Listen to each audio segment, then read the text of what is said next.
திமுக தொடங்கப்பட்டது 1949. இந்தியாவில் நடந்த முதல் தேர்தல் 1952. அந்த தேர்தலில் திமுக போட்டியிடல. 57 இரண்டாவது தேர்தலில் போட்டியிட்டது. அதில் 15 தொகுதிகள் வெற்றி பெற்றது. அந்த 15 தொகுதியிலையும் வட தமிழ்நாட்டில் ஒண்ணு மட்டும்தான், குளித்தலை மட்டும்தான் தெற்குனா அது நடுவில் இருக்கு. 62ல 50 தொகுதியில் வெற்றி பெற்றது. அதுல 45 தொகுதிகள் நம்ம வட தமிழ்நாட்டில் வன்னியர் தொகுதிகள்.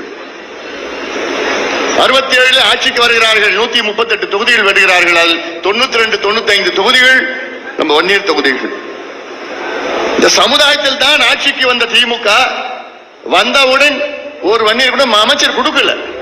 அதன் பிறகு எல்லாம் பிரச்சனை எல்லாம் வந்ததுதான். அப்புறம் தான் ஏஜி கொடுத்தாங்க கோவிந்தசாமி அவர்கள். ஏஜி சம்பத்தோட அப்பா விவசாயத்துறை கொடுத்துட்டாங்க.